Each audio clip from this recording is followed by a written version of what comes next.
नमस्कार दोस्तों, स्वागत है आपका हमारे चैनल विक्रम आदित्य पर। आज हम कालिका पुराण के 14वें अध्याय की कहानी सुनाएंगे, शिव और सती का रमण। मार्कंडेय जी कहते हैं, जब बादल गरजने लगे तब महादेव, जो सती के पति हैं, विष्णु आदि को विदा करके हिमवान पर्वत की ओर चले गए। महादेव ने प्रसन्न सती को ऊंचे बैल पर बिठाया और हिमवान की ढलान पर, जो सुंदर कुंजों से भरी थी, चल दिए। सती शंकर के पास बैल पर बैठी हुई, सुंदर दांतों वाली और मनोहर मुस्कान वाली, चंद्रमा के पास नीले मेघ के टुकड़े की तरह सुशोभित हो रही थी। ब्रह्मा, दक्ष, मरीचि आदि मानस पुत्र, देवता और असुर सभी बहुत प्रसन्न हो गए। कुछ शंख बजा रहे थे, कुछ मंगलमय तालियां बजा रहे थे, कुछ हंसी कर रहे थे, और इस प्रकार वे वृषध्वज के पीछे पीछे चल रहे थे।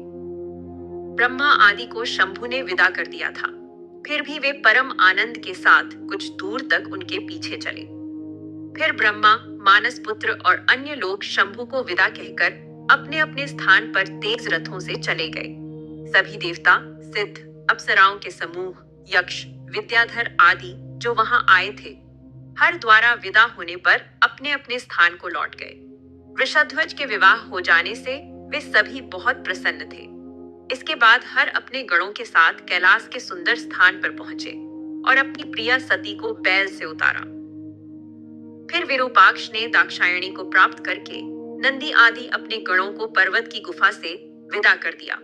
शंभु ने नंदी आदि सभी से बहुत सुंदर वचन कहे। जब मैं तुम्हें याद करूंगा तब तुम्हारा मन चलायमान हो जाएगा, तब तुम मेरे पास आ जाना। वामदेव के ऐसा कहने पर नंदी, भैरव आदि हिमवान पर्वत में महाकौशी नदी के प्रपात की ओर चले गए। ईश्वर भी उनके चले जाने के बाद दाक्षायणी से मोहित होकर उस गुप्त स्थान में दिन रात बहुत देर तक उनके साथ रमण करते रहे। कभी कभी वे वन के सुंदर फूलों को इकट्ठा करके सती के गले में हार की जगह माला पहनाते। कभी सती दर्पण में अपना मुख देख रही होती, तब हर चुपके से उनके पीछे आकर दर्पण में अपना मुख भी देखते। कभी हर सती के बालों को खोलकर फिर बांधकर बार बार संवारते और आनंद लेते। वृषभध्वज काम भावना से भरकर सती के स्वाभाविक लाल पैरों को उज्जवल लाक्षा महावर से रंगते। जो बात दूसरों के सामने ऊंची आवाज में कही जा सकती थी, उसे हर सती के कान में धीरे धीरे कहते, ताकि उनका मुख अपने पास ले सके। महादेव कभी दूर नहीं जाते, बल्कि छिपकर प्रयत्न से सती के पीछे से आकर उनकी आंखें बंद कर देते जब वे अनमनी होती। कभी वृषभध्वज माया से छिपकर सती को अचानक आलिंगन कर लेते। सती डर कर व्याकुल हो जाती। सती के दोनों स्तन सोने के कमल की कलियों जैसे थे। महादेव उन पर कस्तूरी का तिलक लगाकर उन्हें भौरे जैसा बना देते। हर कभी अचानक सती के स्तनों पर पड़ी माला को हटाकर फिर वहीं हाथों से स्पर्श करते हुए लगाते। कंगन, बाजूबंद और वस्त्र आदि को हटाकर फिर बार बार पहले स्थान पर लगाते। हे सती, देखो, कालिका नीला मेघ आ रही है, जो तुम्हारे रंग की है, इसलिए तुम्हारी सखी है। ऐसा कहकर जब सती देखने के लिए मुड़ती, तब महादेव तुरंत उनके स्तनों को पकड़ लेते।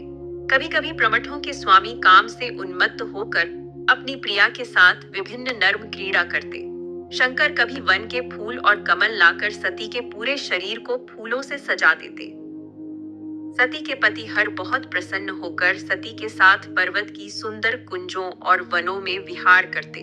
चलते समय, बैठते समय, खड़े रहते समय या किसी भी क्रिया में वृषध्वज सती के बिना एक क्षण भी सुख नहीं पाते थे। कैलाश की गुफा में बहुत समय तक विहार करने के बाद महादेव हिमवान पर्वत में महाकौशी प्रपात की ओर चले गए। वृषभध्वज जब हिमवान पर्वत में प्रवेश कर गए, तब कामदेव भी अपनी पत्नी रति और मित्र वसंत के साथ वहां पहुंच गए। काम के प्रवेश करते ही वसंत ने शंकर के आसपास वृक्षों, जल और भूमि पर अपनी श्री सौंदर्य फैला दी।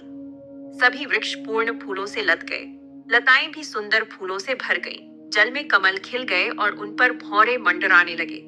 वसंत के आने पर मलयानिल और पाई दक्षिणी हवा चलने लगी।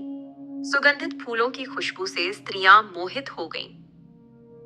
वसंत ने मुनियों के चित्त को भी मथ कर, जैसे दही मथ कर घी निकाला जाता है, वैसे ही काम भावना को उभार दिया। संध्या के समय चंद्रमा के समान पालाश के फूल सुशोभित हो रहे थे। वे काम के अस्त्रों जैसे लग रहे थे और सबको प्रसन्न कर रहे थे। तालाबों में कमल के फूल खिल रहे थे। लगता था जल देवी ने अपना सुंदर मुख दिखाकर सबको मोहित करने के लिए प्रयत्न किया हो। नागकेशर वृक्ष सोने जैसे फूलों से शंकर के पास काम के ध्वज जैसे सुंदर लग रहे थे। चंपक वृक्ष पीले सुगंधित फूलों से भरकर बार बार अपना नाम सार्थक कर रहे थे। पाटल वृक्षों के फूलों से चारों दिशाएं लाल हो गई थीं। लवंग की लताओं की सुगंध से हवा महक उठी और कामी जनों के मन को बहुत मोहित कर रही थी।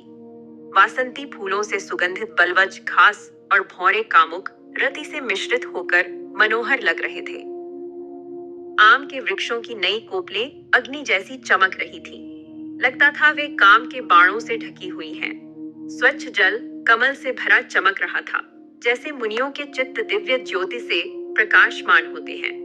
सूर्य की किरणों से बर्फ पिघलने लगी, जैसे ज्ञानी लोगों के हृदय से ममत्व दूर हो जाता है।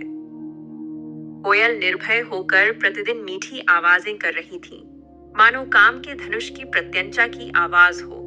वन के अंदर फूलों में छिपे भौरे गुनगुना रहे थे, मानो काम रूपी व्याघ्र कामुक स्त्रियों की लीला खाने के लिए गरज रहा हो। चंद्रमा धुंध से मुक्त होकर सभी कलाओं से पूर्ण हो गया, मानो पृथ्वी के लोगों को मोहित करने के लिए कुशलता से। धुंध रहित रातें चंद्रमा के साथ सुंदर लग रही थीं, जैसे प्रिया अपने प्रिय के साथ सुंदर दिखती है।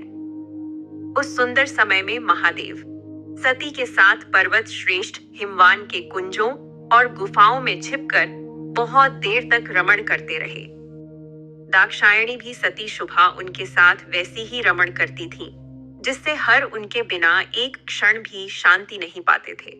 संभोग के विषय में देवी सती उनकी मन की प्रिया बन गई, मानो वे हर के अंग में प्रवेश कर उनके रस को पी रही हों। महादेव सती के पूरे शरीर को स्वयं रचे फूलों की मालाओं से सजाकर उत्तम नर्म क्रीड़ा करते। हर बातचीत, देखने, हंसी और संभाषण से सती के हृदय में उसी प्रकार प्रवेश करते जैसे संयमी आत्मसंविद में प्रवेश करता है। हर उनके चंद्रमा जैसे मुख के अमृत को पीकर शरीर को दृढ़ बनाए रखते। वे कभी भी थकान की अवस्था नहीं पाते थे। सती के मुख कमल की सुगंध, सौंदर्य और नर्म से हर उसी प्रकार बंध गए जैसे मतवाला हाथी रस्सी से बंधकर कहीं नहीं जाता। इस प्रकार श्री कालिका पुराण के 14वें अध्याय हर और सती का रमण की कथा समाप्त होती है।